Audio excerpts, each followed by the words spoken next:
Alors, bonjour d'abord pour l'invité, M. Belmissia, président de l'UAR. Merci pour l'assistance d'être venu.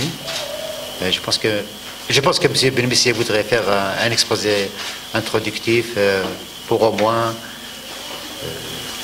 nous faire un descriptif des résultats de l'année dernière.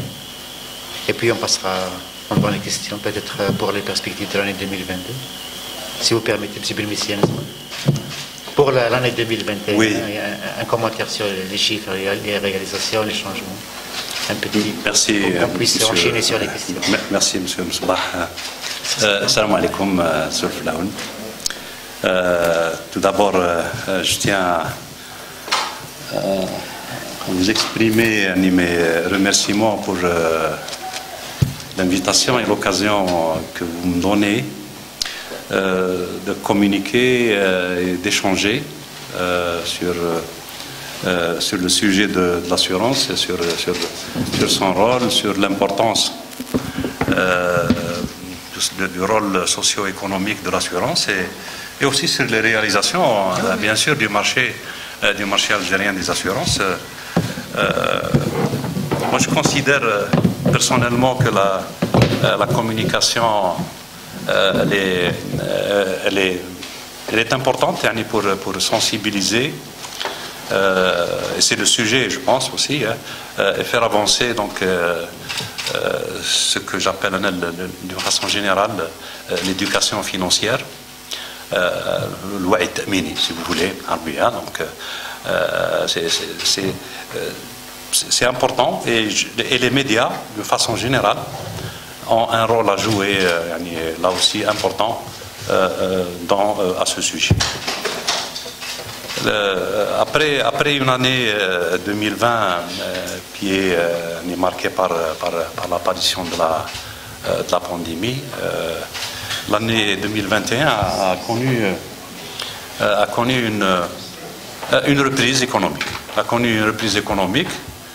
D'une façon générale, pas seulement chez nous, avec l'arrivée des vaccins, même si la crise sanitaire elle persiste, pour la seconde année consécutive. Et dans cet environnement, le marché des assurances continue de résister. On parle du terme de résilience, c'est ça, de résister malgré une année 2020 qui a été difficile, faut le dire, et qui a affecté une bonne partie des sociétés d'assurance. Il y a des chiffres que je vais vous donner. Mais peut-être, je ne sais pas si vous permettez, de façon générale, c'est quoi le marché des assurances? D'abord, c'est quoi le marché des assurances? Si on a suffisamment de temps, moi je voudrais bien communiquer pour que tout le monde fasse connaissance avec le secteur des assurances d'une façon générale. Le marché, ce que nous on appelle le marché des assurances.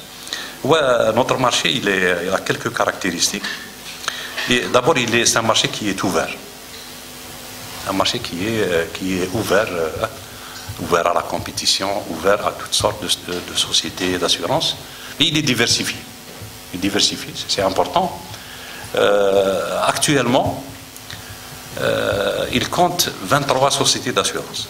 Il y a 23 sociétés d'assurance. Toutes catégories confondues, qui est active.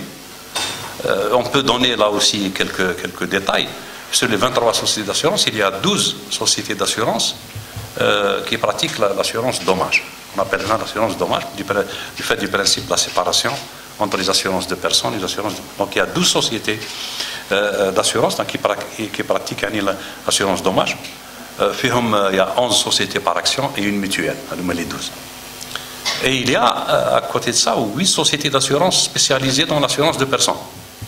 Il y en a 8. Il y a 7 sociétés par action et une mutuelle aussi. Donc ça fait 20.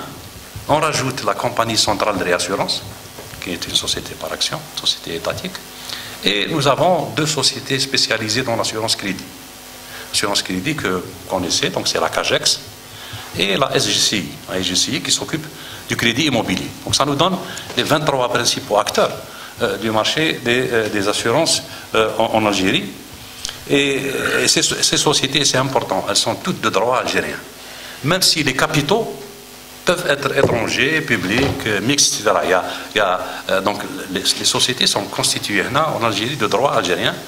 Les capitaux, ils sont variés. Il y a des sociétés publiques qui ont des capitaux publics, il y a des sociétés privées, des capitaux privés algériens, il y a des sociétés étrangères qui ont des capitaux étrangers, et il y a des sociétés mixtes, c'est-à-dire le public et l'étranger.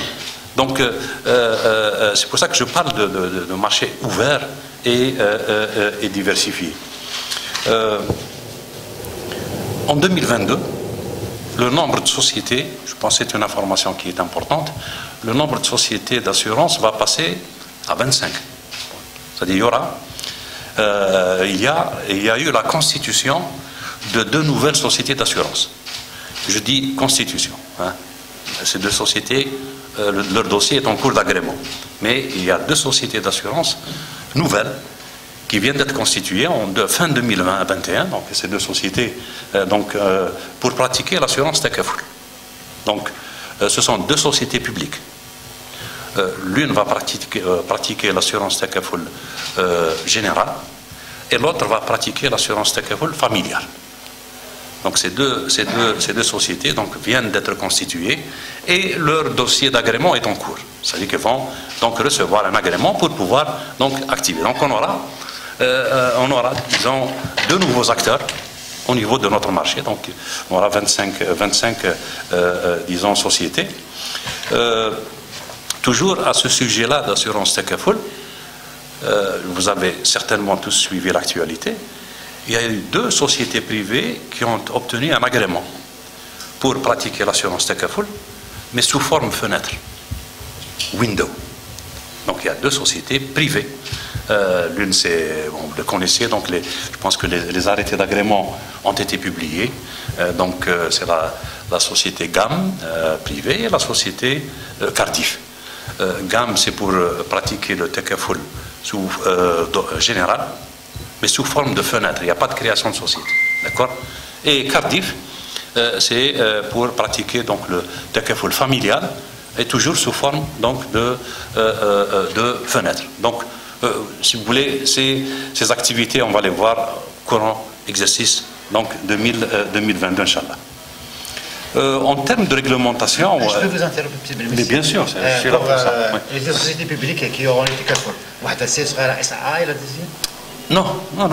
Alors, c'est une bonne question, M. Msbah. C'est 2 sociétés nouvelles qui viennent d'être constituées. Donc, il y a eu l'Assemblée générale constitutive. Donc, elles ont été constituées entre des sociétés d'assurance publiques et des banques publiques. Les actionnaires, ce sont les sociétés d'assurance publiques et les banques publiques. Bon, vous connaissez quelles sont les sociétés publiques d'assurance et les banques publiques. Et c'est le même schéma aussi pour la société Takaful familiale. Alors, pour la société Takaful familiale, les actionnaires assurance, ce sont les filiales des sociétés d'assurance publiques. Vous savez que les sociétés d'assurance publiques, que ce soit la CAT, la CAR, la SAA ou la CACH, elles ont toutes créé des filiales pour pratiquer l'assurance de personnes. Donc, et pour la société Takaful familiale, ce sont les filiales des sociétés d'assurance publique qui sont actionnaires, toujours avec les banques publiques. Je ne sais pas si le schéma est assez clair, mais je suis là, mais je peux apporter toutes les précisions possibles. C'est une information qui est importante, puisque disons, nous avons travaillé tout au long de l'année 2021 pour ça, toute l'année 2021, pour aboutir à la création de ces 2 institutions nouvelles. Alors, en matière de réglementation, l'activité des assurances, elle est régie par une ordonnance 95-07 qui date de 1995 et qui a libéralisé le secteur des assurances. Voilà. La dernière révision de cette ordonnance, ou le dispositif législatif, remonte à 2006. Donc presque 20 ans après, il y a eu une révision par la loi de 2006, la loi 0604. Mais entre-temps, il y a eu des modifications qui ont été opérées par des lois de finances. D'accord? Par des lois de finances. Et si je reviens au sujet de l'assurance Takaful, c'est la loi de finances 2020 donc, qui a introduit donc, l'assurance sécurité. D'accord? Donc, mais la loi sur les assurances, donc, elle date de 2006, dernière révision, ce qui signifie qu'il est grand temps. Hein? Donc, que, disons, à apporter donc, les révisions nécessaires, bon, c'est 15 ans ou 16 ans après, hein? Même si donc, cette loi a été modifiée par des dispositions de la loi de différentes lois de finances, hein? Ce n'est pas uniquement celle de 2020. Bon, il est grand temps donc, d'apporter donc, des révisions donc, à ce dispositif législatif et réglementaire. D'ailleurs, vous le savez, je pense, vous avez suivi un peu l'actualité, il y a un projet de révision donc, de ce dispositif législatif et réglementaire. Il y a un projet de révision donc, de l'ordonnance 95-07, projet donc, qui a été proposé par l'UAR. Il y a eu des propositions de l'UAR, je rectifie, il y a eu des propositions de l'UAR par rapport donc, à ce projet-là. Et je pense que ce projet va connaître, disons, on va avoir certainement des résultats au cours de l'année 2022, puisqu'il va faire l'objet, donc il va passer par les différentes institutions donc pour être examiné en fin de compte par le Parlement, etc. Donc voilà, on attend donc cette révision pour l'exercice 2022 donc, du dispositif. Et ça aussi c'est important. Je pense que c'est important parce qu'il s'agit en fait d'apporter des changements importants. Depuis au moins 15 ans ou 16 ans, il s'agit d'apporter des changements importants et qui vont permettre, on l'espère bien sûr, donc à notre activité, donc disons, de connaître aussi de profonds changements et donc disons de se développer. Bon, à côté j'ai parlé des assureurs, mais il n'y a pas que les assureurs qui composent le marché des assurances. Il y a d'autres intervenants tout aussi importants. Les principaux acteurs, ce sont les assureurs. Mais à côté, donc, il y a d'autres intervenants non moins importants. Je citerai le premier, c'est l'État. L'État, à travers le ministère des Finances, donc, qui est chargé de réglementer et de contrôler l'activité d'assurance. C'est l'État, donc, à travers le ministère des Finances, qui réglemente et contrôle donc, l'activité d'assurance. Le contrôle et la supervision, elle se fait par le biais d'une commission de supervision des assurances. Cette commission de supervision des assurances, elle dépend actuellement donc, du ministère des Finances. Et la proposition du secteur des assurances, la proposition de l'UAR, c'est que cette commission de supervision soit indépendante. Ça aussi, ça va être une réforme importante. C'est-à-dire les acteurs du secteur des assurances, sous la bannière de l'UAR, ont proposé, hein, donc dans le cadre de la révision de la loi, que cette commission de supervision donc des assurances soit indépendante, comme ça se fait dans la plupart des marchés des assurances. Ça va être une réforme donc importante. Ça, donc le premier intervenant important, c'est l'État, mais il y a aussi d'autres intervenants. Il y a l'UAR. Hein. Ouais. L'UAR est un intervenant important, hein, dans le secteur. Donc c'est une organisation professionnelle, d'accord, qui représente les sociétés d'assurance membres de cette organisation. Et la spécificité chez nous, c'est que toutes les sociétés d'assurance sont membres obligatoirement par la loi. Donc il y a une adhésion obligatoire. C'est-à-dire que toutes les sociétés d'assurance sont tenues d'adhérer exactement. On parle d'institutions. D'accord? Donc on parle vraiment d'institutions. Donc tous les membres, toutes les sociétés d'assurance sont tenues d'adhérer donc, de par la loi donc, à cette organisation qui veille au développement et à la promotion de l'assurance, bien sûr. Et parmi ces missions, donc, ils en figurent l'information et la sensibilisation. Et c'est cette action-là que nous menons, donc informer et sensibiliser les assurés et le public d'une façon générale sur l'activité d'assurance, sur son importance, mais aussi améliorer la qualité des prestations. Ça fait partie aussi donc des missions de cette organisation. Participer aussi à l'effort de stimulation et de la croissance de la collecte de l'épargne également. Aussi, l'UAR peut être saisi par le ministère des Finances. Et c'est le cas. Régulièrement, on est saisi pour des consultations.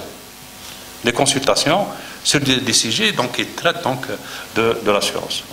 Ça, c'est l'UAR, mais il y a aussi le Conseil national des assurances, qui est également un acteur donc, prévu par la loi. C'est un organe consultatif. Le Conseil national du CNA. Il a aussi pour rôle de développer donc, et de promouvoir l'activité d'assurance aussi. C'est un cadre de concertation et de réflexion et de proposition. Autre acteur, nous avons les intermédiaires d'assurance. Les intermédiaires d'assurance, ce sont des agents généraux d'assurance et des courtiers d'assurance qui distribuent donc les produits d'assurance. C'est la distribution privée de l'assurance. Donc, les agents généraux, qui sont des particuliers privés, qui sont agréés par les sociétés d'assurance, donc pour distribuer donc, les produits d'assurance, et les courtiers d'assurance qui, à l'inverse, représentent donc les assurés pour défendre les intérêts des assurés. Nous avons aussi d'autres institutions importantes, et je termine par ça. Il y a les experts. Les experts, et les commissaires d'avarie et les actuaires, donc, dont l'activité est très importante pour le secteur des assurances, donc, qui consiste donc bien sûr lorsqu'il y a un accident, etc. Donc on dépêche un expert pour évaluer déjà les dommages et connaître aussi les causes des accidents, etc. Donc notre activité, l'activité des assurances est intimement liée donc, à cette profession d'experts. D'ailleurs, c'est l'UAR qui donne les agréments pour les experts. C'est l'UAR, donc de par la loi, donc, qui donne l'agrément pour les experts qui interviennent, donc des experts d'assurance. D'accord. Il y a deux fonds. Il y a deux fonds aussi qui sont importants. Donc, un de fonds, c'est le fonds de garantie automobile. Ce fonds intervient lorsqu'il y a des dommages corporels pour des personnes non assurées. Soit non assurés, ou bien, disons, dans l'auteur, donc, comment on dit, un délit de fuite, c'est ça, hein? L'auteur de l'accident n'est pas connu, donc il y a un blessé sur la route, il y a un dommage corporel, donc on ne sait pas si, disons, qui est le responsable, et lorsqu'il n'y a pas d'assurance, donc c'est ce fonds de garantie qui indemnise ces victimes de la circulation pour les dommages corporels, hein, pas pour les dommages matériels, uniquement pour les dommages corporels. Ça, c'est pour vous dire, si vous voulez, notre système, comment il est protecteur. Le système d'assurance algérien. C'est-à-dire, s'il y a une victime d'un accident de la circulation, il y a des dommages corporels, si elle n'est pas assurée, si le responsable n'est pas connu, donc il y a un fonds qui prend en charge, qui indemnise. À côté de ça, il y a aussi un autre fonds, c'est le fonds de garantie des assurés. Le fonds de garantie des assurés, c'est lorsque une société d'assurance connaît des difficultés et qu'elle n'arrive pas à honorer ses engagements. C'est comme pour les banques, il y a aussi un fonds de garantie pour les banques. Donc ce fonds de garantie intervient, d'accord, pour disons, honorer à la place de la société d'assurance donc ses engagements. Bon, voilà, j'ai disons, listé donc les principaux, mais il y a d'autres acteurs, travaillent beaucoup avec les avocats, avec les sociétés d'assistance, etc. Il y a d'autres acteurs, mais là j'ai cité les acteurs qui sont prévus de par la loi, d'accord, de par la loi sur les assurances. Moi aussi, je voudrais aussi peut-être donner quelques informations avant de voir notre marché, mais de façon générale, pour montrer, disons, l'importance de l'assurance dans le monde. Pour pouvoir faire de la comparaison aussi, c'est important, pour voir ce qui se passe chez nous et ce qui se passe aussi ailleurs. Je vous donnerai, bon, d'abord, avant l'apparition de cette pandémie, le marché mondial connaissait une croissance moyenne de 3% chaque année. Chaque année, donc, marché mondial, a une croissance moyenne, surtout sur les 10 dernières années, de 3%. Donc, avant la pandémie. En 2020, il n'y a pas eu de croissance. 0% de croissance. Donc, c'est pratiquement... pour 2021 et 2022, disons, on attend... on doit retrouver le niveau d'avant la pandémie. D'accord. Pour 2021 et 2022. C'est-à-dire, on va retrouver un peu la tendance de croissance de l'ordre de 3%. Donc, pour 2021 et 2022. Et pour cela, il y a une explication. D'abord, c'est la reprise économique qui est constatée. Je l'ai dit, en 2021, il y a une reprise économique à travers le monde, même si elle n'est pas au niveau voulu, mais il y a une reprise économique. Donc, s'il y a une reprise économique, ça veut dire qu'il y aura aussi reprise au niveau de l'activité d'assurance. Mais il y a aussi un autre phénomène, c'est une hausse des tarifs au niveau mondial. Et nous la sentons, nous la ressentons. Donc, on sent qu'il y a une hausse des tarifs d'assurance au niveau mondial. Et ça aussi, c'est la seconde raison qui explique qu'en 2021 et en 2022, donc, le marché mondial de l'assurance va retrouver donc son rythme de croissance, disons, habituel. Je vous donne un montant pour 2020. Je vais parler de milliers de milliards de dollars. Disons, le revenu global de l'assurance au niveau mondial, chiffre d'affaires, c'est 6 287 milliards de dollars. Un chiffre énorme. Et la particularité, c'est que 80% de ce chiffre, il est généré par les pays développés. 81% exactement. Ce sont les pays développés qui génèrent, disons, ce volume d'activité. Et 19% c'est pour les pays émergents. Et on est en Algérie aussi dans ce cas-là, pour les pays émergents. Sur le chiffre que je viens de donner, presque la moitié, c'est de l'assurance vie. Presque la moitié, c'est exactement 46%, c'est de l'assurance vie. Le reste, c'est de l'assurance dommage. Ça vous donne une idée. Chez nous, l'assurance vie, on est à 10%. C'est l'initial le retard de l'Algérie. On est en 9-10% chez nous. La moyenne mondiale, donc c'est presque la moitié. Bon an, mal an, 46, 48, ça dépend des années, c'est de l'assurance vie et c'est ça qui fait, disons, la force de cette industrie mondiale, donc de l'assurance. En termes de taux de pénétration, le taux de pénétration, c'est la part de l'assurance dans le produit intérieur brut. D'accord? C'est ça.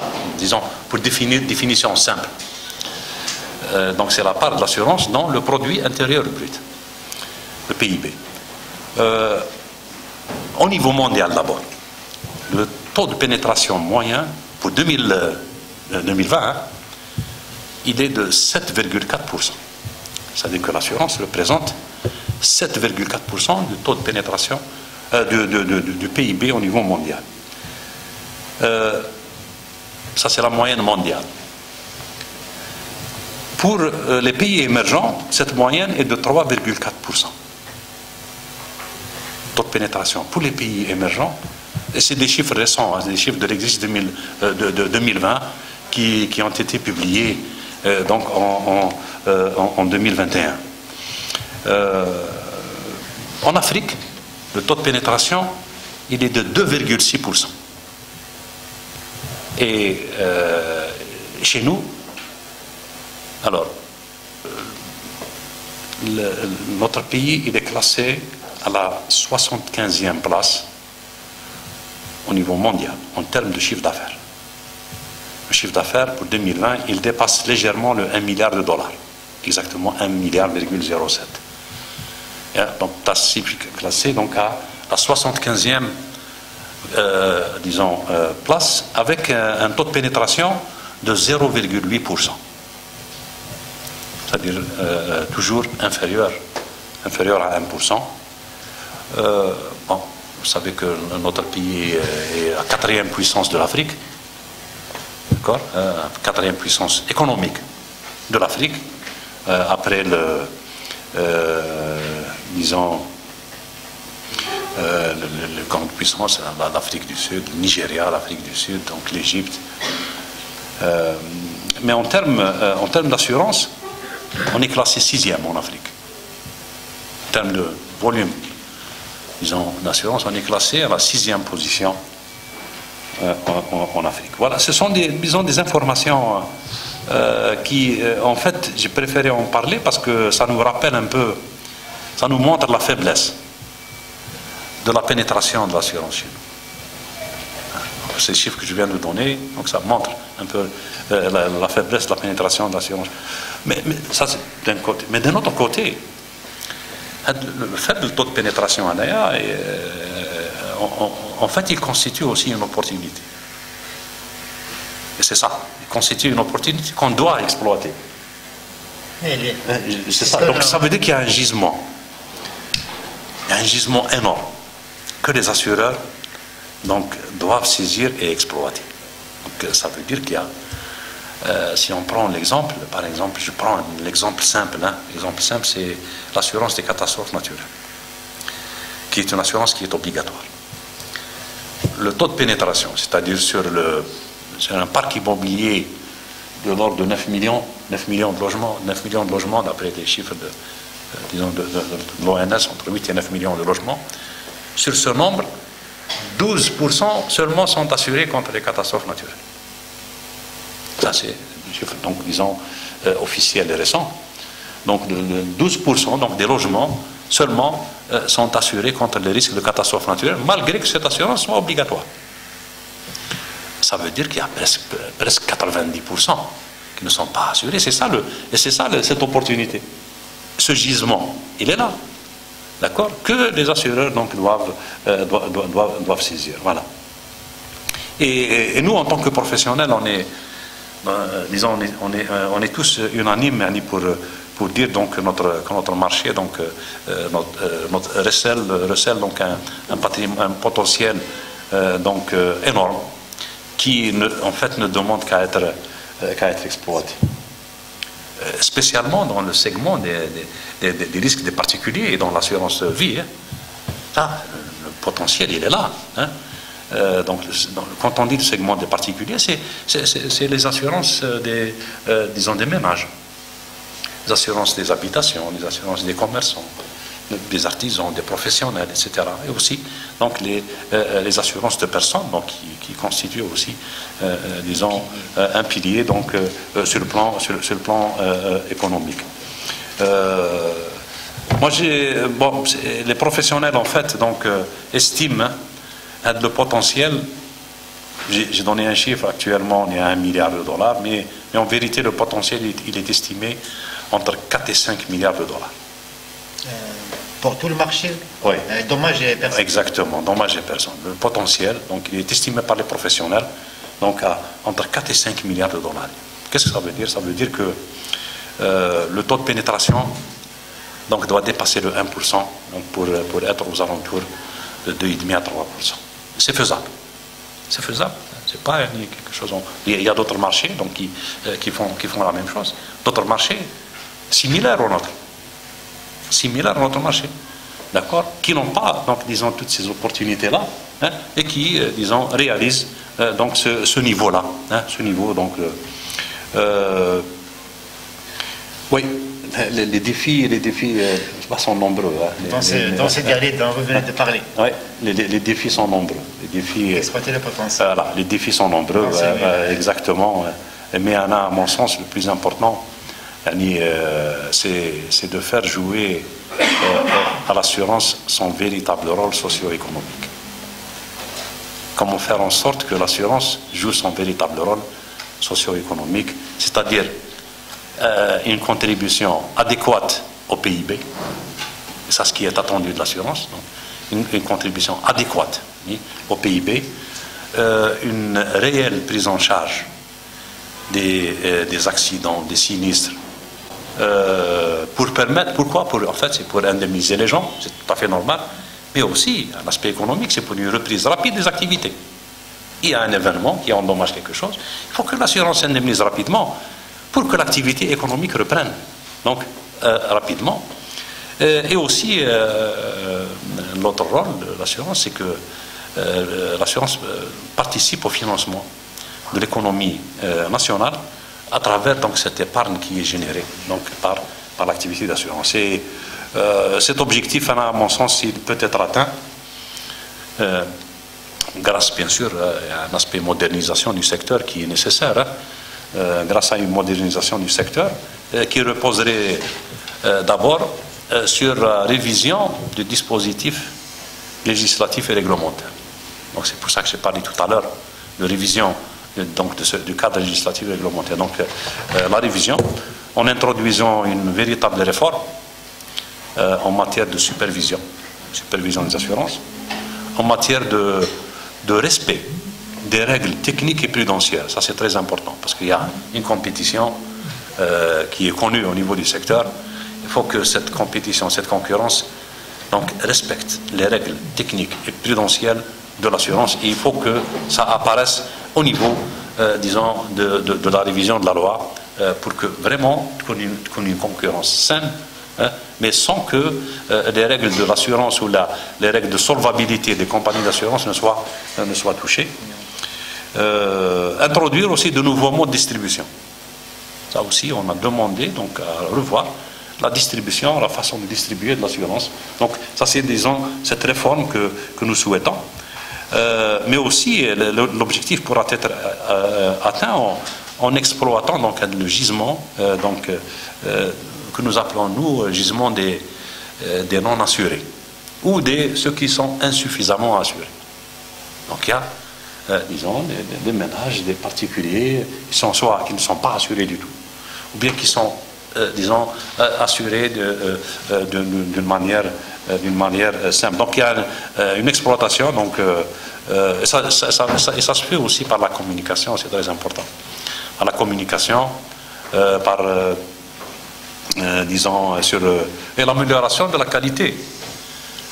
L'amélioration de la qualité de service, très important. Donc si il y a de la communication, c'est vrai, mais les assureurs doivent aussi améliorer donc la qualité de prestation de services. Il faut aussi que cet objectif pourrait être atteint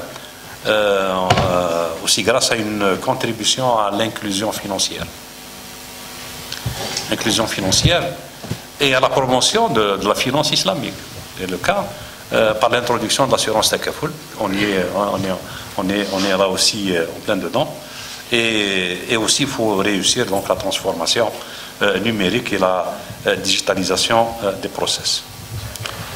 Voilà, j'ai donné une introduction, un peu des défis qui nous attendent donc, pour que l'assurance puisse y contribuer au développement de l'économie. Bien sûr, j'ai des chiffres.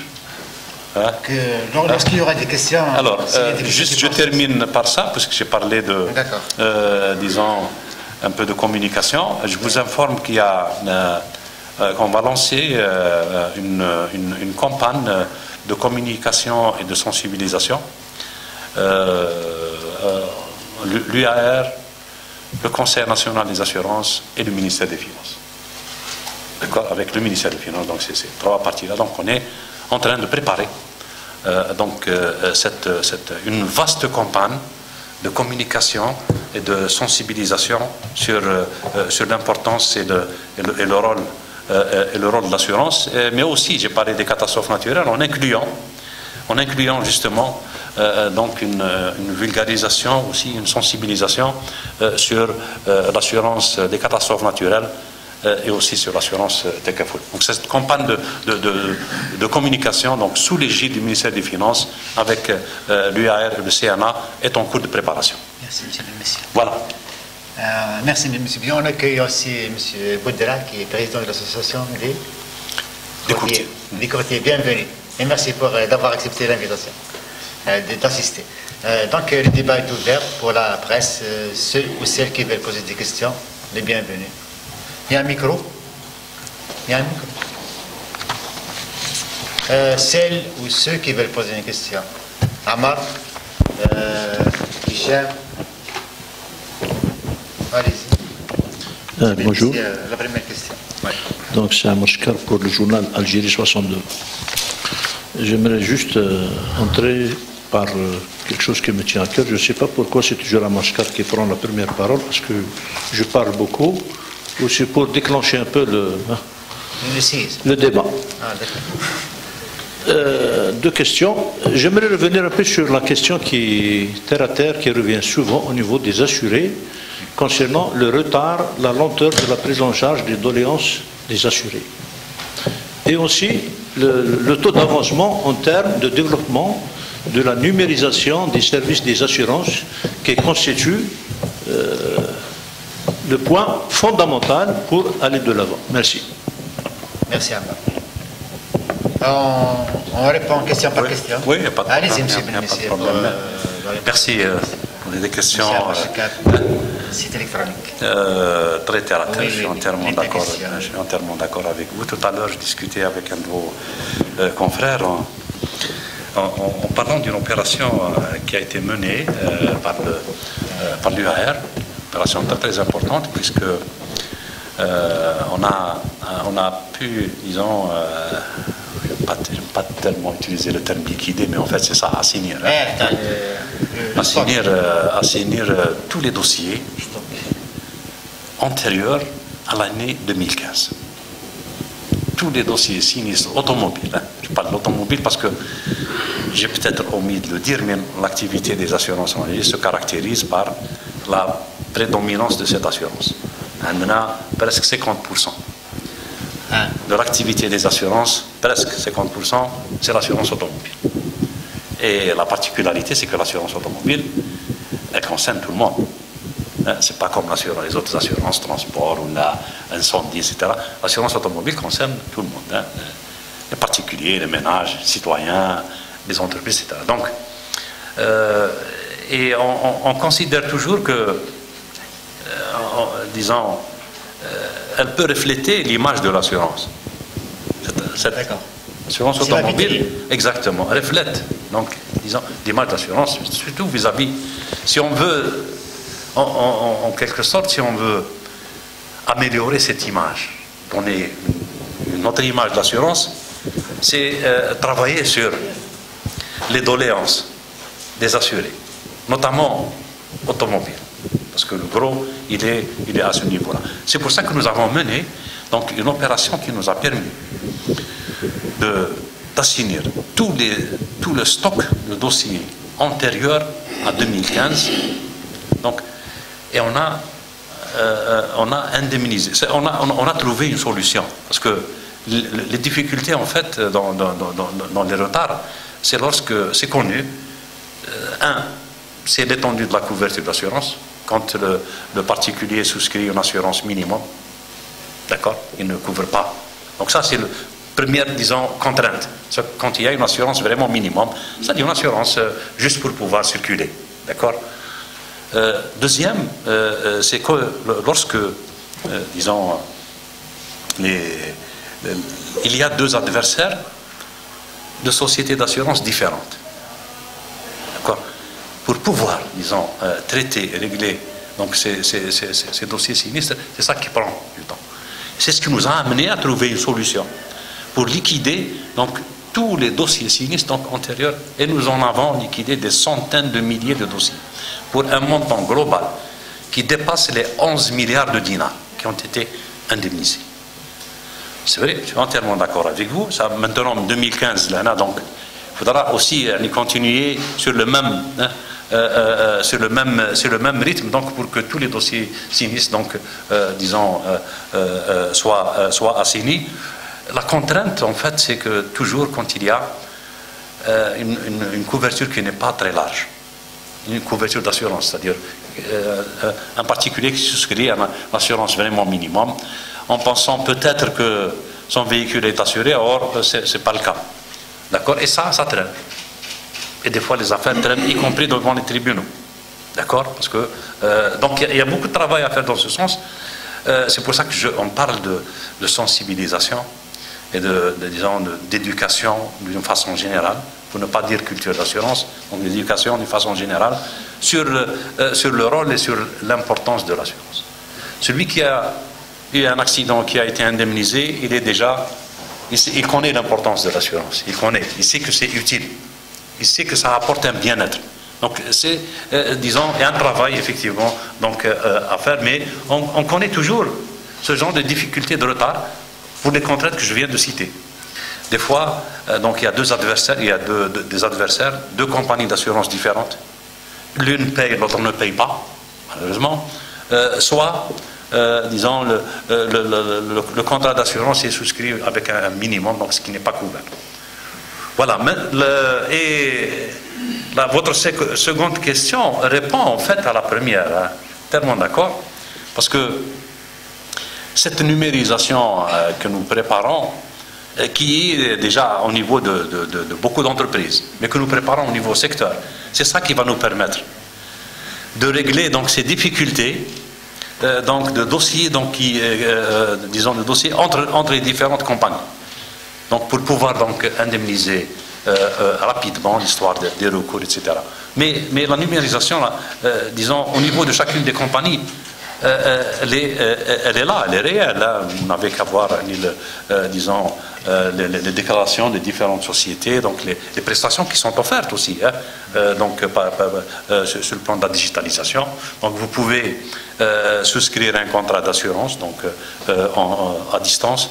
Vous pouvez même payer le coût d'assurance à distance. Vous pouvez même consulter votre dossier sinistre, et je parle d'une façon générale, je ne cite pas une compagnie précise, mais la plupart des sociétés d'assurance ont atteint ce stade, avancé en matière de digitalisation, et les exemples sont là. Vous pouvez consulter à travers votre téléphone ou une tablette ou un PC les sites et les liens des compagnies d'assurance pour souscrire, et c'est fait, nous l'avons vérifié, pour souscrire des contrats d'assurance à distance, pour payer le coût de l'assurance à distance, pour consulter le dossier et suivre le dossier à distance, et aussi pour avoir les informations nécessaires.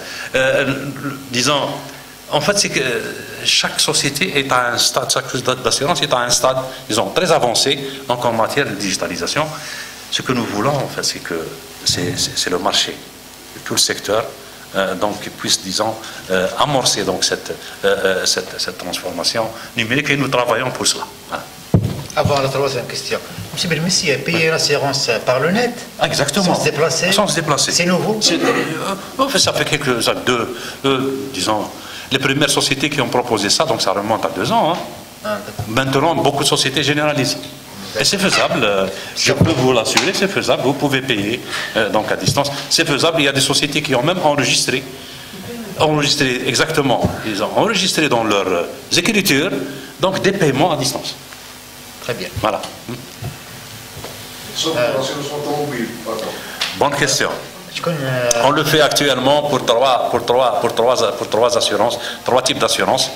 On le fait, oui, c'est une bonne remarque. On le fait pour l'assurance habitation, on le fait pour l'assurance des catastrophes naturelles, et les assurances de personnes le font pour l'assurance voyage. Donc vous avez effectivement pour ces 3, on souhaiterait bien l'étendre à l'assurance automobile. Bon, mais l'assurance automobile a une réglementation particulière. Je vais vous donner un exemple très simple. Si vous avez un véhicule, vous conduisez, vous avez une attestation d'assurance qui est normalisée de par la loi.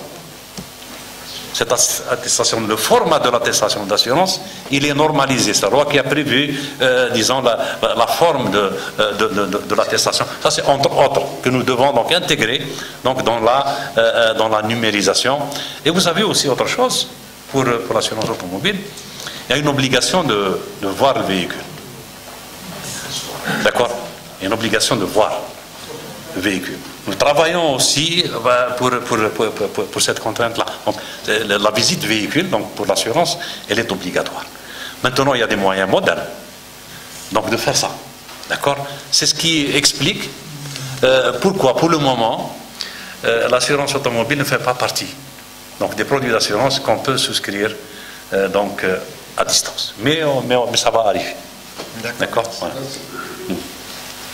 Bonjour tout le monde, c'est Madame Finati de l'APS. Vous avez parlé tout à l'heure d'une reprise quand même économique en 2021, ce qui est répercuté automatiquement sur le marché de l'assurance. Peut-on avoir une estimation de la croissance de ce marché en Algérie en 2021? Et si on revient sur la question de la culture d'assurance, une question peut-être toute bête, est-ce que c'est les dernières forêts qu'a connues l'Algérie, notamment en Kabylie, quelques régions, est-ce que cela a changé quelque part? Il y a, je sais pas, les gens commencent à assurer leur maison, leurs biens et tout. Merci. Merci à vous, madame. Oui. J'ai effectivement parlé de reprise économique de façon générale, même chez nous, hein, même si elle n'est pas, disons, celle attendue, mais on sent tous qu'il y a donc une reprise économique et on le ressent aussi parce que l'assurance est le reflet de toute activité, hein. Donc l'assurance est derrière donc toutes les activités, donc on ressent donc cette reprise pour l'exercice 2021. Alors 2020 d'abord, c'est la première fois que le secteur des assurances enregistre une baisse donc dans son chiffre d'affaires en 2020 du fait de la pandémie. Cette baisse elle est de l'ordre de 5% en 2020. Alors 2021, c'est comme ce que je viens de dire tout à l'heure au niveau mondial. Donc on va retrouver, Inch'Allah, en 2021 le même niveau que celui de 2019, c'est-à-dire le niveau d'avant pandémie. Puisque les estimations que nous avons des situations jusqu'au mois de septembre avec des estimations à la fin de l'année, on prévoit une croissance de l'ordre de 4% pour l'exercice 2021. Donc on va retrouver un peu le niveau d'activité d'avant pandémie. D'accord? Ça c'est pour, donc, disons, répondre donc à votre question. Les segments qui... Oui, bonne question. Bonne question. Là, je vais devoir voir mes notes. Bonne question. Bonne question. Alors, l'assurance automobile ne connaît pas d'évolution, malheureusement. Voilà, il y a une baisse donc, pour l'assurance automobile. Une baisse qui est de l'ordre de 3 à 4%. D'accord? Et voilà. Donc, et généralement c'est les assurances automobiles qui tirent, donc, disons, qui tirent un peu la croissance. Bon, malgré cela, donc, il y a une croissance donc, par les autres segments, donc, à savoir donc, les assurances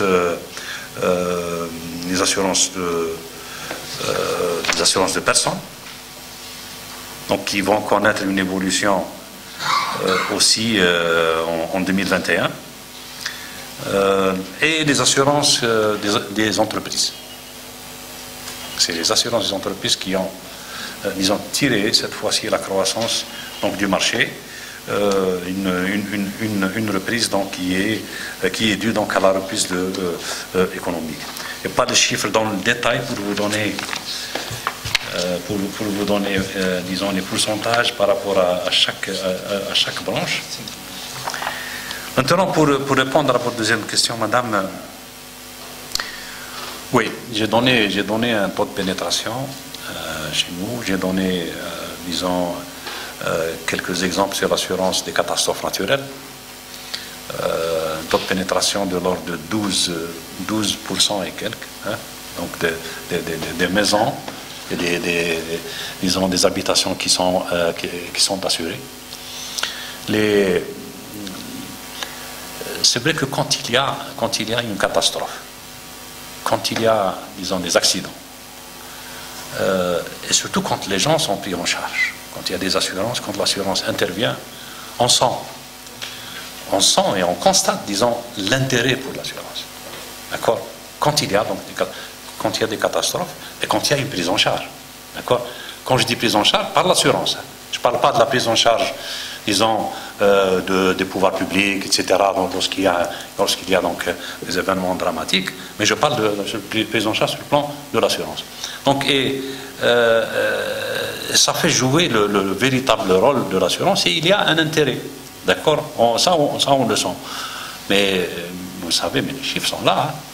12%, donc ça veut dire qu'il y a un travail énorme donc, à faire pour toucher donc toutes ces, disons, la population, les ménages, etc. D'où, disons, le lancement de la campagne de sensibilisation et de communication que je viens de citer. Donc, orienter, cible, disons, d'abord,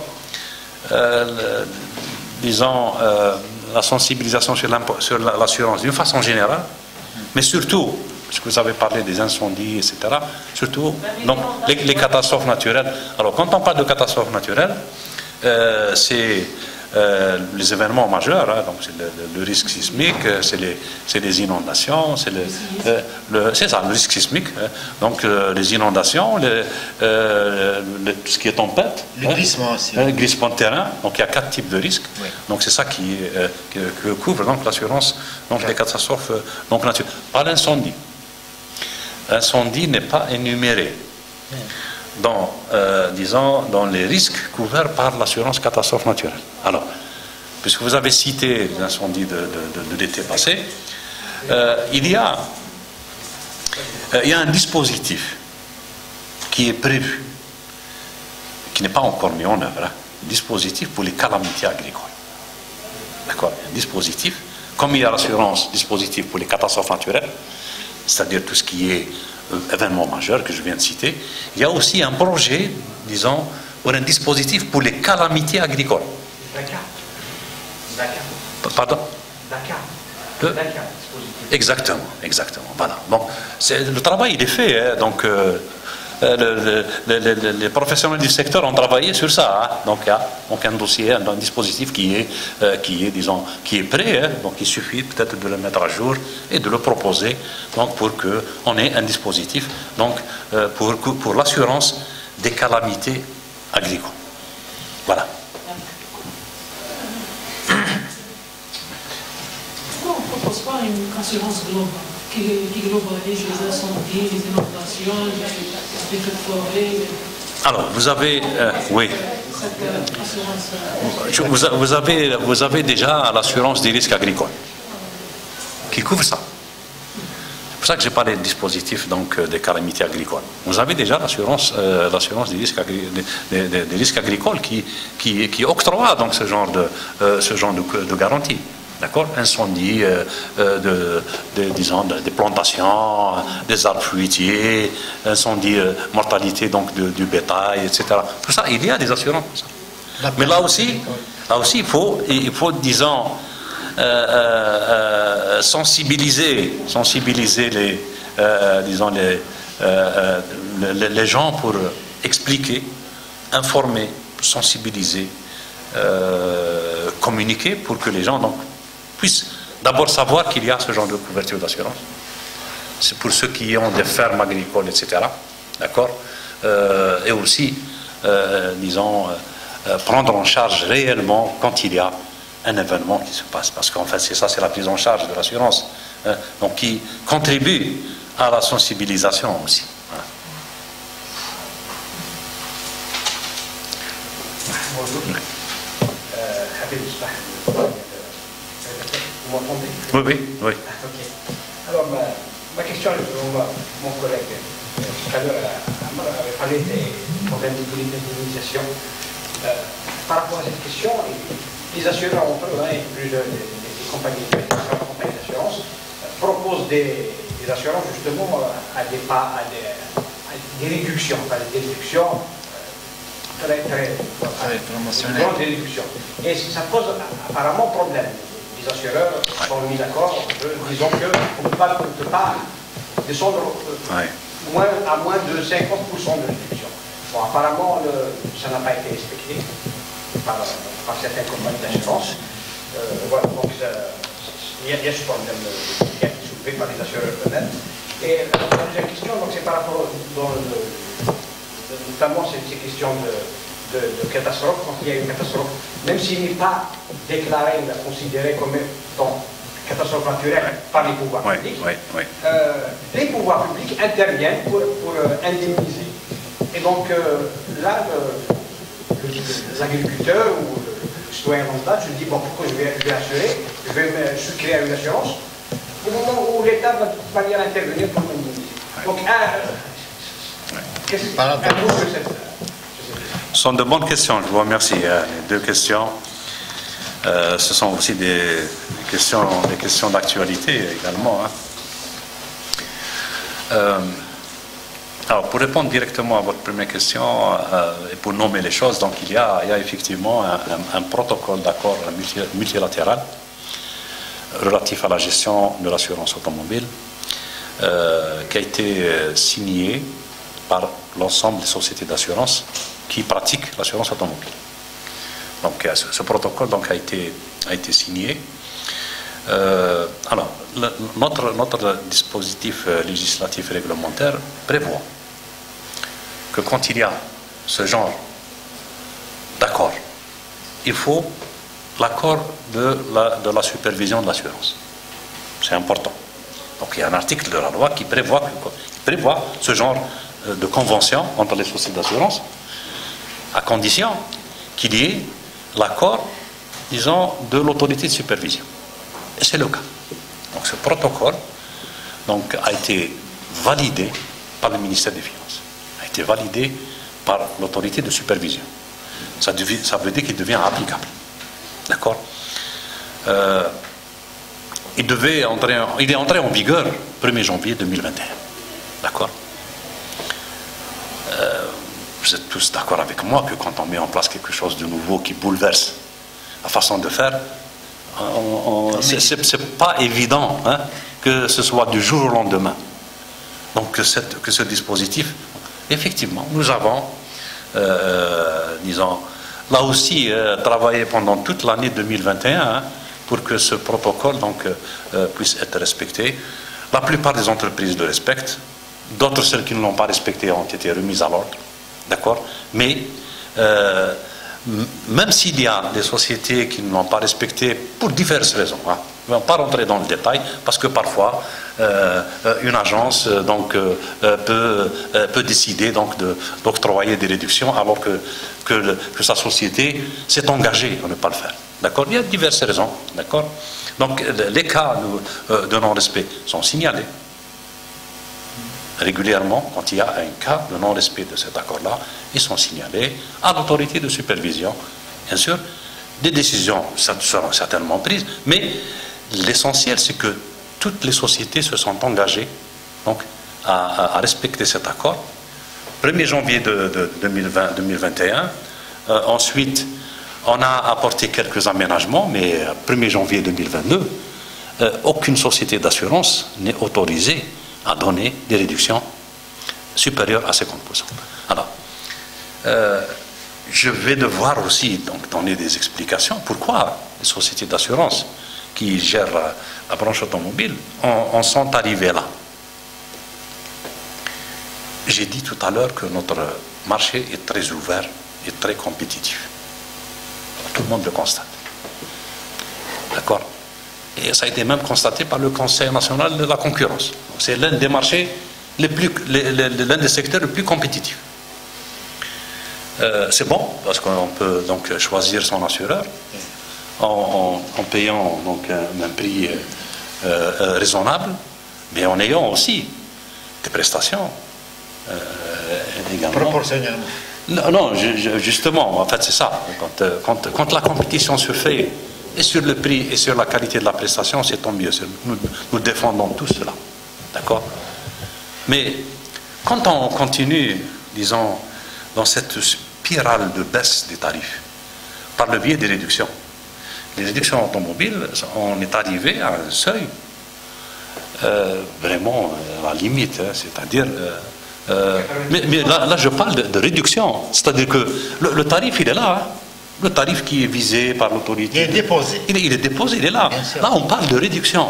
Donc, c'est un avantage qui est donné. Disons, c'est l'avantage que donnent les sociétés d'assurance, les avantages commerciaux. Les avantages commerciaux doivent être limités. Parce que derrière cela, quand on continue à baisser donc, le coût de l'assurance, c'est avec les primes d'assurance que les sociétés d'assurance payent les sinistres. Voilà, la règle est là.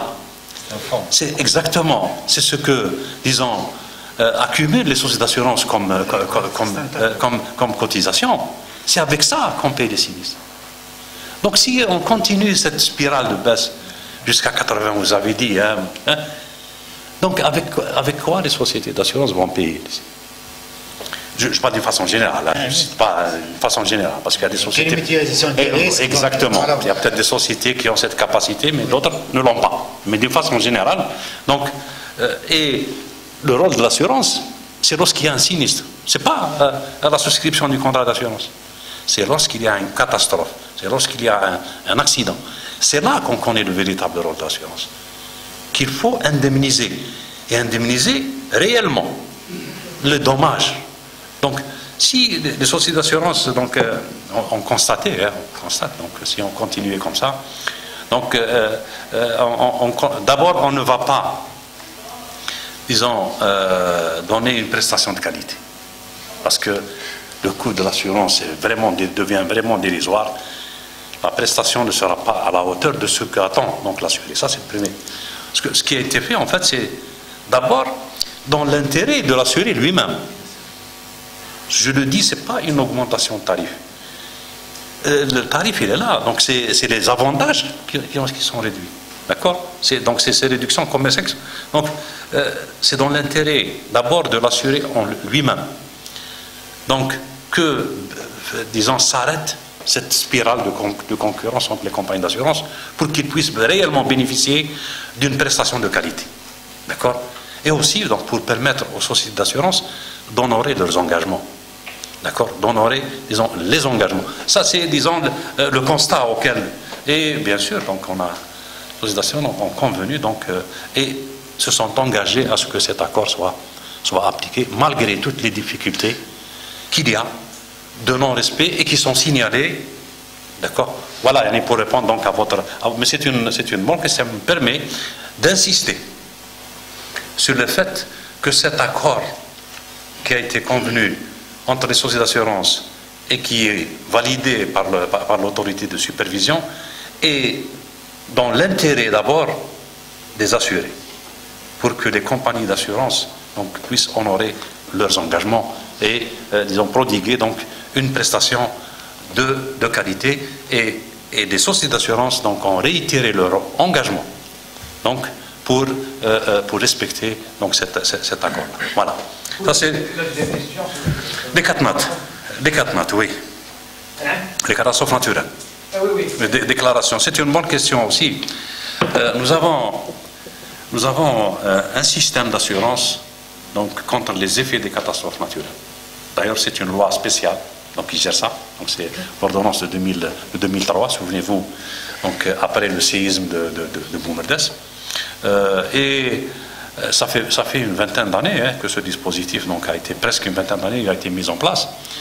Et nous sommes l'un des rares pays émergents à avoir ce genre de système. Ça, il faut le savoir. Nous sommes l'un des rares pays émergents donc à avoir mis en place ce système de couverture des catastrophes naturelles. Donc il y a une vingtaine d'années. Ce n'est que maintenant qu'on voit émerger donc d'autres systèmes au niveau donc des pays voisins. Et ce système, la particularité, c'est que il ne peut être mis, disons, en œuvre que quand l'État déclare la situation de catastrophe naturelle. Donc il faut qu'il y ait un arrêté conjoint signé par le ministre des Finances et le ministre de l'Intérieur, donc qui décrète donc l'état de catastrophe naturelle dans une région donnée. Donc quand cette situation donc est décrétée, là donc les assureurs vont pouvoir donc indemniser et prendre en charge ceux qui sont assurés, bien sûr, ceux qui ont souscrit des contrats d'assurance. Il y a eu des cas, vous citez, des cas où l'État a déclaré la situation de catastrophe naturelle. Souvenez-vous, Gardaya en 2008, les inondations, souvenez-vous.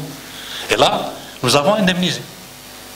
Quand donc l'État a déclaré donc l'état de catastrophe, nous avons indemnisé. Il y a eu beaucoup de dossiers donc, qui ont été, ceux qui étaient assurés, nous avons donc indemnisé. Il y a des inondations chaque année, malheureusement, donc des dommages donc, qui sont causés, etc. Mais ce n'est pas toujours le cas où l'État donc, déclare la situation de catastrophe. Et là, le système ne peut pas intervenir. Ce que nous avons proposé, il y a des propositions pour modifier, justement, ça fait 20 ans que ce dispositif, donc, disons, a été mis en place. Là aussi, il est grand temps qu'on procède donc, à une révision par rapport à toute l'expérience que nous avons eue et par rapport aux résultats obtenus. 12% seulement des habitations qui sont assurées. Donc il est grand temps là aussi de procéder donc, à la révision de ce dispositif. Donc comme vous le dites, oui, l'État bien sûr joue son rôle. L'État il est protecteur quand il y a des événements. On parle de premier secours, d'accord, mais le travail d'indemnisation réel, il se fait, c'est le métier des assureurs, c'est pas celui de l'État. Le métier des assureurs, c'est ça, son métier c'est d'indemniser, de prendre en charge donc des risques. L'État intervient pour les premiers secours, c'est tout à fait normal, c'est son rôle. Voilà. Oui.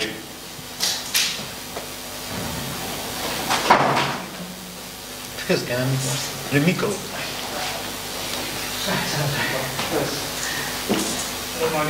Vas-y. Salam. Oui. Zohir Zaïd, journaliste Eco-Times, et je centre aussi une revue santé qui s'appelle Ma santé, ma vie. Moi j'ai une question maintenant double en économie de santé. Je pense que l'Algérie paye trois fois ses cotisations à la santé. Via les impôts, via la sécurité sociale et dans les consultations privées. Parce que moi on aimerait bien savoir le rôle des assureurs ici. Est-ce que vous pouvez donner plus de précision, Barkhane? Est-ce que plus de précision? L'assurance santé, parce que je pense que c'est l'assurance des branches. Oui. Quel rôle jouent les assurances en matière de santé? Oui, très bien, très bien. C'est plus précis, effectivement. Je peux même vous donner des chiffres pour l'assurance santé. Je peux même vous donner des... Alors, l'assurance... Pour les 8 compagnies. Oui, ce sont les... disons, ce genre d'assurance, il est pratiqué par les sociétés d'assurance de personnes. Donc, on a du principe de la séparation. D'accord ? 2011. Depuis 2006, mais l'effet c'est 2011. C'est la loi 2006 qui a séparé, mais l'effet donc c'est 2011 effectivement avec la création des sociétés d'assurance de personnes qui donc exercent donc cette forme d'assurance. Alors, il y a par l'assurance maladie ou l'assurance santé. Mais le principe des couvertures d'assurance actuelles sont basées sur le système de sécurité sociale. C'est-à-dire qu'elles viennent en complément, d'accord ? En complément, donc c'est pour compléter donc ce qu'octroie donc le régime de la sécurité sociale.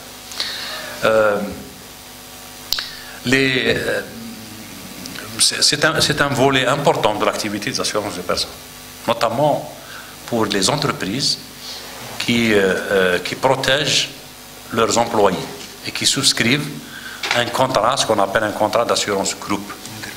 D'accord ? Donc c'est les entreprises, c'est les institutions qui, dans leur politique sociale de protection des travailleurs, donc les protègent en souscrivant donc un contrat d'assurance groupe qui inclut donc disons ce volet de maladie ou de santé, mais toujours basé sur le dispositif de la sécurité sociale. C'est-à-dire que c'est une sorte de mutuelle donc, qui intervient donc, après donc, disons, le dispositif de sécurité sociale. Et beaucoup d'entreprises protègent de cette manière-là donc leurs travailleurs, puisqu'ils arrivent à obtenir par exemple des remboursements à 100%, donc des soins, etc., etc. Donc il y a beaucoup d'avantages qui peuvent être, disons, tirés de cette formule d'assurance. Il y a maintenant de nouveaux produits qui s'adressent aussi aux particuliers. Donc, pas seulement le groupe lui-même, c'est-à-dire les travailleurs, mais il y a des sociétés d'assurance de personnes donc, qui lancent donc, des produits d'assurance santé, alors spécifiques et adressés aux particuliers eux-mêmes.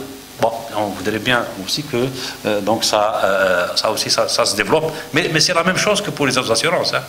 Quand il s'agit de particuliers, il y a un travail à faire. D'accord? Un travail de communication, un travail de sensibilisation, de vulgarisation, d'explication aussi. Et bien sûr, ça dépend également de l'aspect économique de la chose, hein, du revenu de la personne, donc pour pouvoir cotiser donc, régulièrement une certaine somme pour bénéficier donc, de ces couvertures. Est-ce que ça répond à votre question, monsieur? Ouais. D'autres questions? Ceux qui ont déjà... Oui, Amar. Le micro, Amar, il existe. On a encore le temps? Je ne sais pas quelle heure il est. Il est... Ouais, d'accord. Il est presque... Parce qu'on ne peut pas...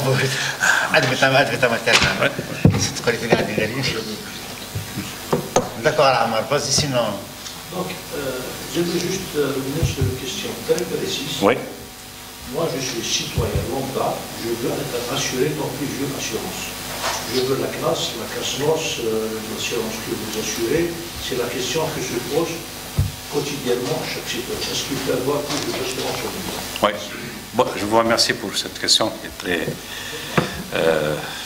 très opportune et très intéressante. Oui, j'ai peut-être omis de dire que la particularité des assurances de personnes, c'est la seule branche où on permet le cumul d'assurance. Pourquoi? Par exemple, votre voiture, vous ne pouvez pas l'assurer chez telle compagnie d'assurance, chez tel... Non.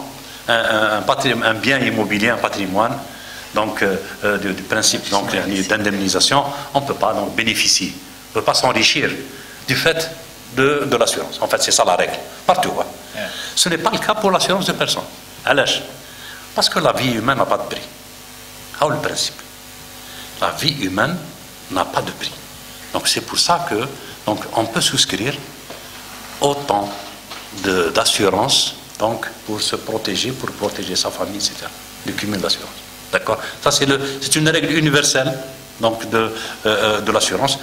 Un bien parce qu'un bien est évalué, on peut l'acheter à tel prix, mais l'avion on ne peut pas l'acheter à tel prix. Parce que la vie humaine n'a pas de prix. C'est pour ça que donc, le cumul d'assurance en assurance vie, en assurance de personnes est autorisé, il est même pratiqué. D'accord? Il est pratiqué. Donc, vous pouvez trouver quelqu'un qui a plusieurs assurances. Sur l'assurance sur la vie, assurance maladie, assurance crédit, etc., capital d'essai. Et c'est le cas. C'est le cas, vous pouvez le trouver même chez nous. Exactement, et je vous remercie pour cette question-là. Voilà. Par rapport aux réassurances, on n'a pas parlé de réassurance. Oui. Bon, comme il n'y a qu'une seule compagnie. Alors, je crois que l'UR, il a une distinction. L'UR?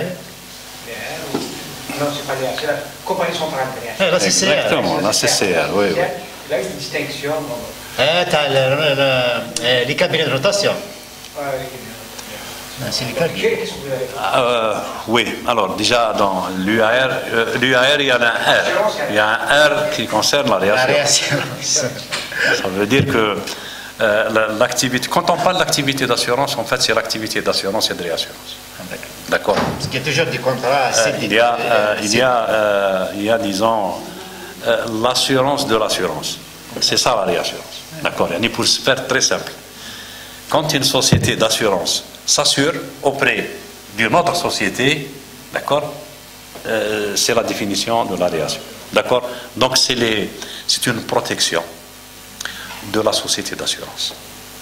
Cette protection se fait par le biais donc d'achat de couverture de réassurance. Pourquoi se protéger? Pourquoi une société d'assurance a besoin de se protéger? Je ne parle pas de l'assurance, disons, des risques cercles. Assurer une habitation ou là, assurer un véhicule ou là. Nous avons la loi des grands nombres, les engagements ne sont pas importants. Donc là, la société d'assurance n'a pas besoin. Hein, elle peut se réassurer, mais elle n'a pas réellement besoin d'être protégée parce que les engagements ne sont pas importants. Un véhicule, donc on sait quelle est la somme d'un véhicule, donc 1 million de dinars ou jusqu'à 10 millions de dinars, donc c'est dans la portée d'une compagnie d'assurance, qu'elle soit publique ou privée. Ce n'est pas le cas lorsqu'il s'agit d'engagements très importants. Lorsqu'on a affaire donc, à une assurance d'un avion, d'un navire, une unité industrielle, un complexe industriel. Là, les valeurs sont énormes et les engagements sont énormes. Là, on ne parle plus de milliards de dinars, parfois on parle de milliards de dollars.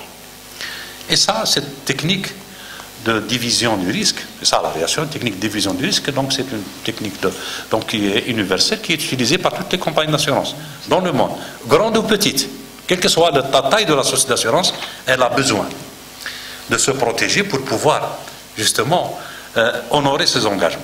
Donc, et on le fait donc, par le biais de la réassurance pour les engagements, lorsque les engagements sont importants et que ça dépasse donc, les capacités, et c'est le cas.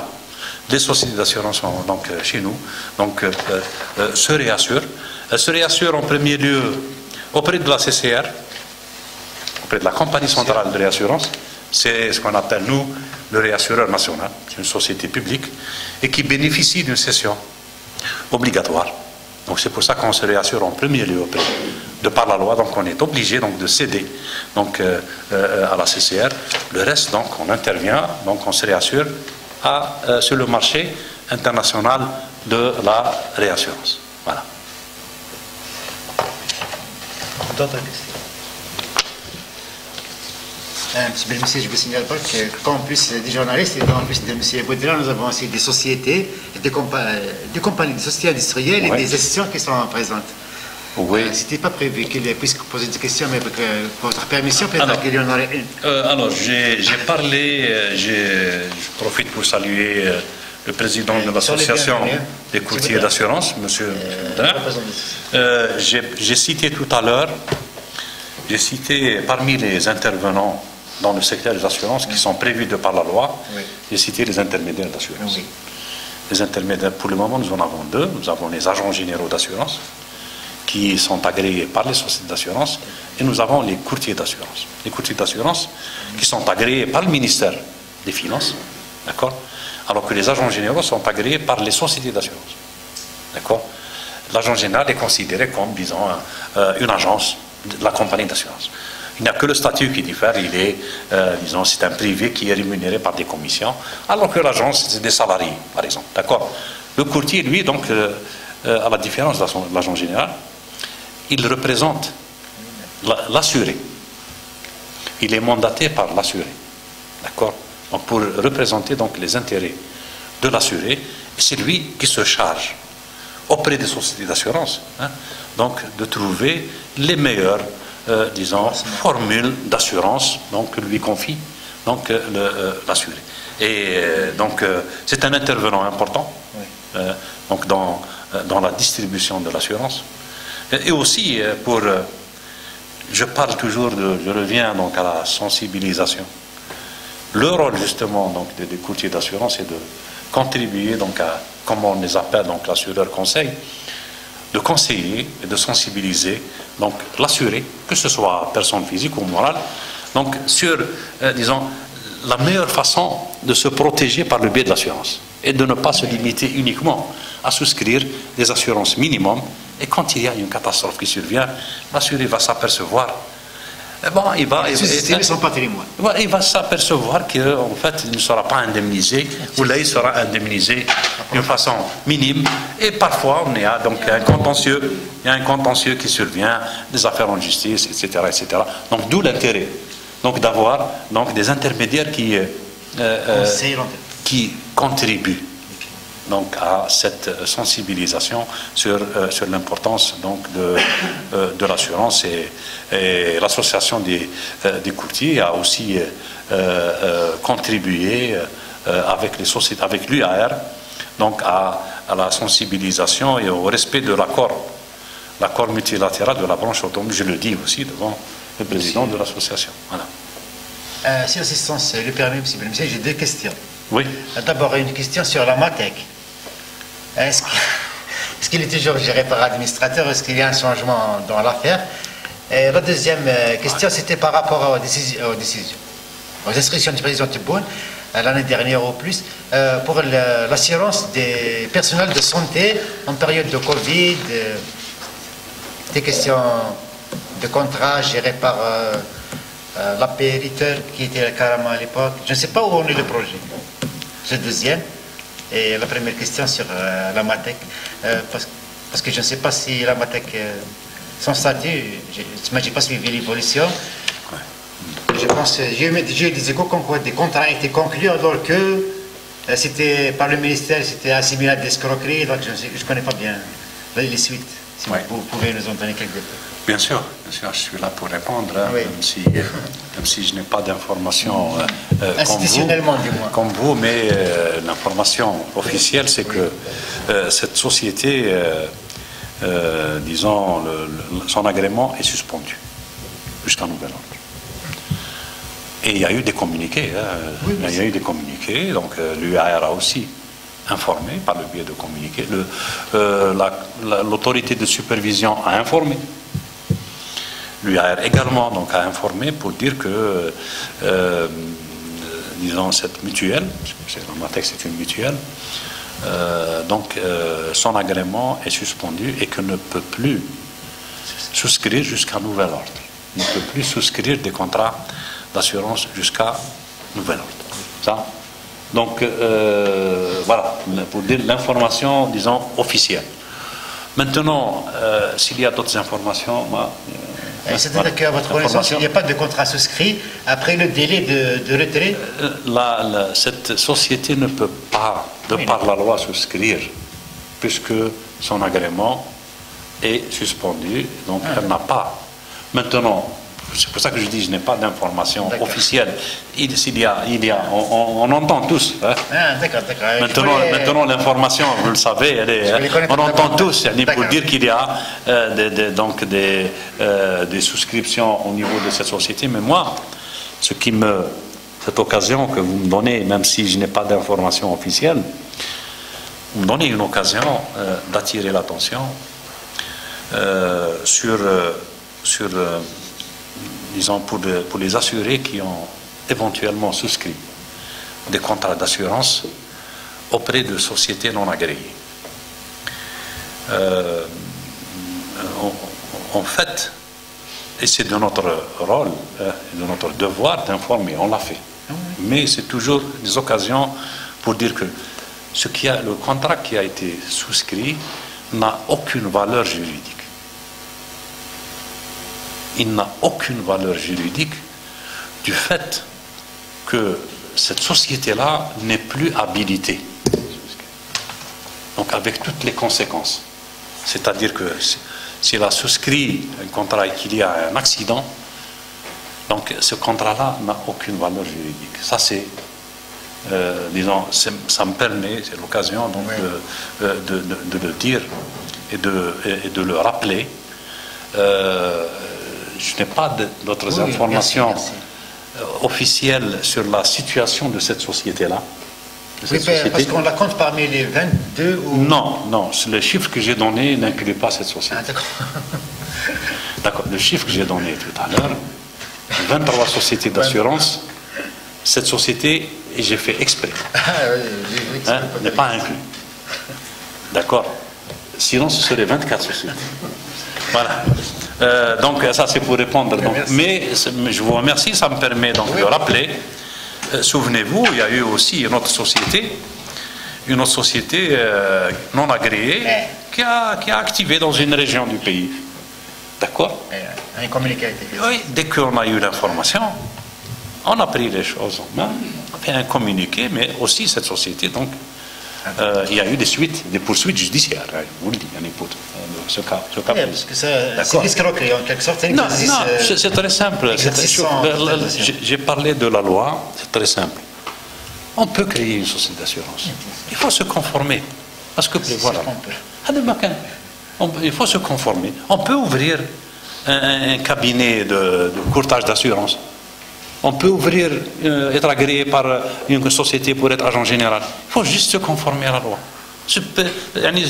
Par rapport donc, aux exigences de la loi, c'est tout. Donc, au contraire, s'il y a des sociétés qui activent, marhaba. S'il y a, disons, une activité dynamique, marhaba. Mais il faut juste... Pourquoi se conformer à la loi? Mais en fait, c'est pour protéger les assurés. C'est ça, l'objectif d'une réglementation des assurances, elle vise en premier lieu, et ce n'est pas propre chez nous, dans le monde entier, elle vise en premier lieu à protéger l'assuré, à protéger celui qui a souscrit le contrat d'assurance. Parce qu'il est considéré comme étant, disons, une partie faible par rapport à une institution financière. Donc c'est pour ça, la loi elle est là pour protéger. Donc le détenteur d'un contrat d'assurance. C'est pour ça qu'il faut des autorisations, il faut des agréments, etc. Une société qui n'a pas d'agrément, comme c'est le cas pour la MATEC, son agrément est suspendu, elle ne peut plus souscrire de contrat d'assurance. Et s'il y a une souscription de contrat d'assurance, ce contrat d'assurance n'a aucune valeur juridique et n'a aucun effet. C'est-à-dire, malheureusement, quand il y a un accident. Voilà, ça c'est pour la question des acteurs de marché. Voilà. La seconde question concerne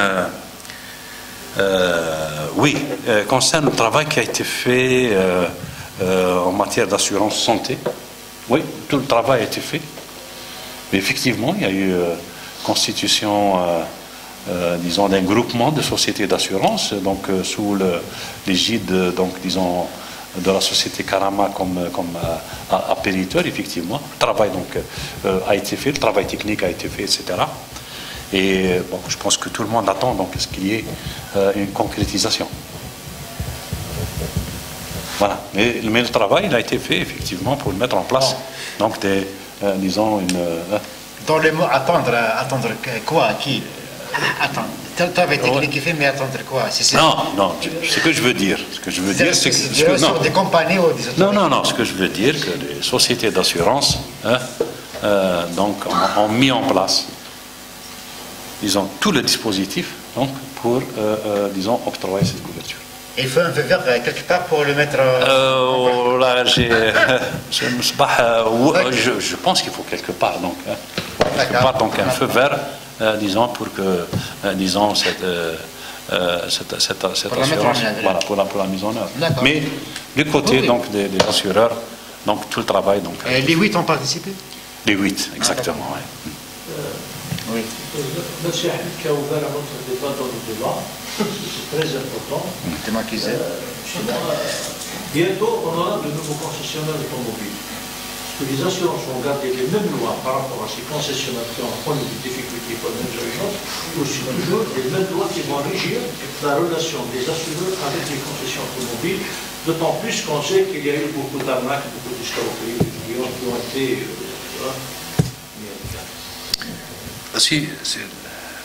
c'est Ammar, si vous parlez de l'assurance crédit, est-ce que vous parlez de l'assurance crédit, c'est-à-dire l'achat de véhicules donc, à crédit et le rôle de l'assurance? Vous parlez de ça ou bien est-ce que vous parlez d'autre chose? Je préfère voilà.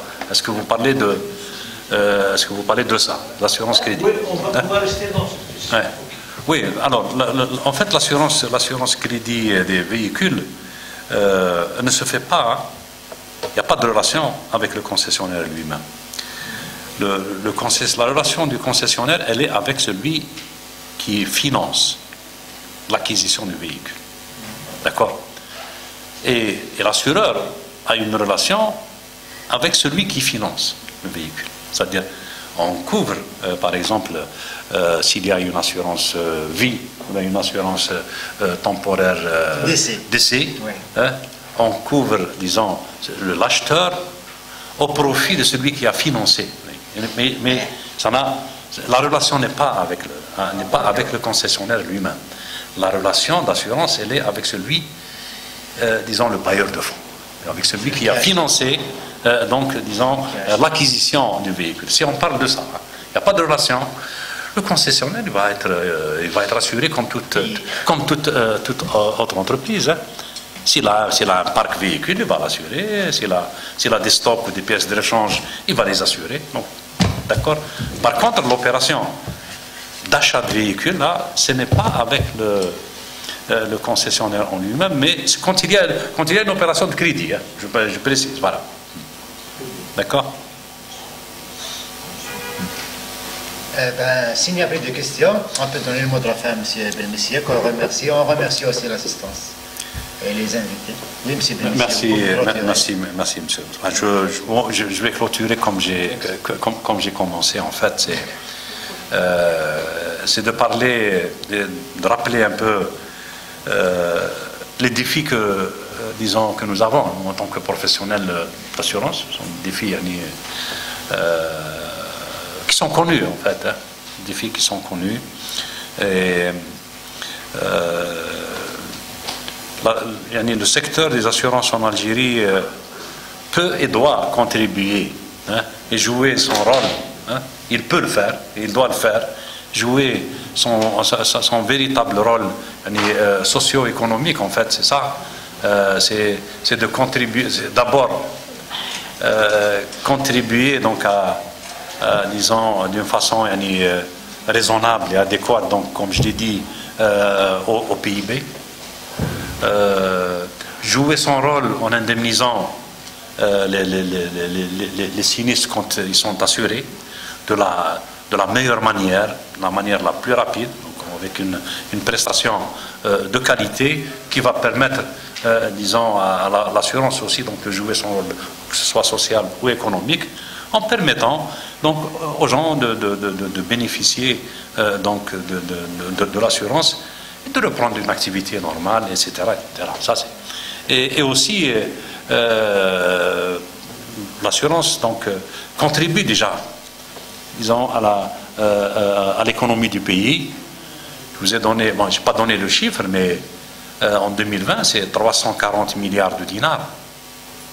340 milliards de dinars de placements effectués par les sociétés d'assurance. 340 milliards de dinars en 2020. C'est important, c'est un chiffre important. Cette somme, elle est injectée dans l'économie nationale. D'accord?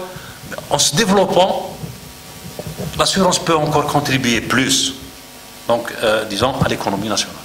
En développant, en relevant le taux de pénétration, en touchant d'autres secteurs, d'autres segments, etc. Donc, la participation de l'assurance donc, sera ça, ce sont les défis que nous avons, qu'on peut relever. Mais on doit aussi donc les relever. Disons, la compétence, nous l'avons. Ça, c'est un des atouts. Hein? Un atout, disons, de notre secteur. Donc, nous avons la ressource, le capital humain nécessaire. Nous avons les compétences donc, pour relever ces défis. Mais on doit, disons, introduire donc, les modifications et les changements nécessaires, donc, disons, aux dispositifs législatifs et réglementaires pour accompagner justement. Voilà ce que j'ai en fait, c'est une synthèse un peu de tout ce que j'ai dit tout à fait au début, et je tiens à vous remercier d'abord pour votre accueil, pour la qualité aussi du débat et des questions. C'est comme ça, mesdames et messieurs. Merci à vous.